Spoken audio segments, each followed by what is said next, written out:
The long holiday weekend is so close, you can almost taste it. In fact, many of the people watching right now are already planning to get out of town. One of the busiest driving periods of the whole weekend is tonight. And if you haven't filled up in a while, get ready for some pain at the pump. Gas prices are way up. Yeah, a little sticker shock out there. Experts say this is the highest price we've paid for gas in Colorado in 6 years. So this morning we're taking a deep dive into what's driving those prices up, also addressing some of the biggest myths out there and looking at ways for you to save. First, though, a reality check. Yeah, AAA says the average price in the Denver metro is $3.07 a gallon. That's up 15 cents in the last month and up $1.15 a gallon from last year. Remember paying less than $2? Yeah, that was great. So I wanted to know why the big increase. I asked AAA. The economy has recovered and is recovering from the last year we've had. Remember how cheap prices were a year ago? They were so cheap because the economy was wrecked. And now that we're recovering, we're paying more.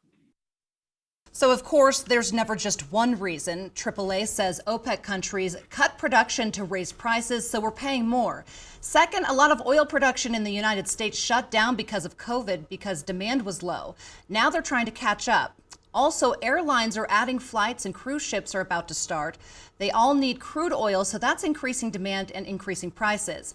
And we all remember that Colonial Pipeline that got shut down by hackers. We looked into that. McKinney says that impacted the East Coast and not us, but that shutdown is leading to some changes. We learned a huge lesson with the Colonial Pipeline. It's why the U.S. government is putting new rules, regulations in place on pipeline operators for cybersecurity. But unlike the oil crises we've seen during the Great Recession and, of course, during the 1970s, our supply is pretty consistent. We've gotten pretty good at maximizing efficiencies to get fuel out of the ground. Really, right now, prices are increasing because of demand, which is a good thing. And we're going to ask the question we know a lot of you are asking. Is it somehow because of the presidential election? Can we blame this on President Biden? Yeah, Republican leaders certainly are. Just on Monday, House Republican leader Kevin McCarthy wrote in a blog post, despite gas prices being at historic lows this time last year, the average price for a gallon of gas is currently an astounding $3.10. That's the highest it's been since 2014, the last time Joe Biden was in the White House. McCarthy is only partly correct, though. Here's the average national price over the last 10 years. This is according to GasBuddy. While it is the highest since 2014, the price also spiked twice under President Trump, nearly to where we are now. And there have been a number of big dips, too, during the pandemic, of course, and also in 2014 and 15. And again, it's supply and demand. Stimulus checks are giving people more money to spend just as COVID restrictions are rolling back. And if you hate the gas prices here, we checked. In California, they're paying $1 more a gallon than what we are. It could be worse. And where the rubber meets the road, as they say, is when you're driving a lot. And there's no better example than the great American road trip many are planning probably this summer.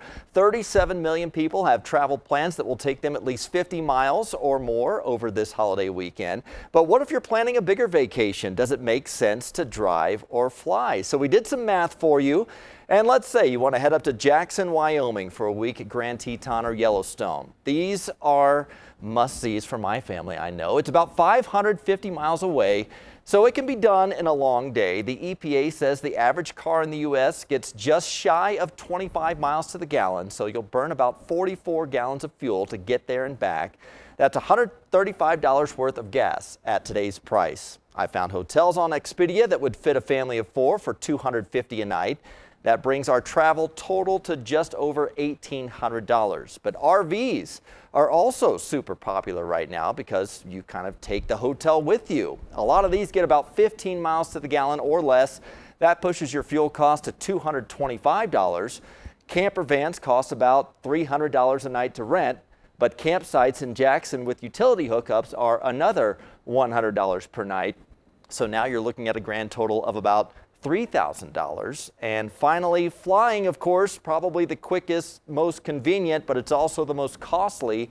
United round trip is more than $1,400 just to get that family of 4 up there. You tack on the hotel and the rental car, which are more expensive than ever right now, and you're well north of $5,000. And of course, gas impacts our day-to-day expenses too. So we asked Denver 7 consumer reporter Eric Lufer to find some easy ways to save. Eric, what'd you find? tonight? Well, look, we know no one has time to drive around looking for the best price. So my first tip, use GasBuddy.com or the GasBuddy app. It will tell you the gas prices in your neighborhood or where you're traveling so you can get the cheapest price. It may not seem like much, but saving 10 cents a gallon on a 20-gallon fill-up is $2. Hey, it's a soda, right? The next app to try is Get Upside. Open the app and it lists which gas stations in your area are offering cash back. Sometimes that can be 5 cents a gallon, sometimes 50 cents or more a gallon with introductory offers. You open up the app, you see the gas stations all inside the app, and then you just find the one you like, you claim the offer, and then you just go to the gas station. When you go there, you check in the app, and then you just make your purchase. So swipe a credit or debit card to pay for the gas, and then you earn cash back in a couple days. So there you go. I also looked at credit cards, and these offers can change quickly. But right now, Costco's Anywhere Visa card by Citi gives you 4% back on gas. Citibank's Premier card gives you 3 times the points on gas purchases. And American Express Blue Cash Preferred card gives up to 3%. We all know gas purchases can add up over a month, so anything you can save is helpful, Brian. That's right.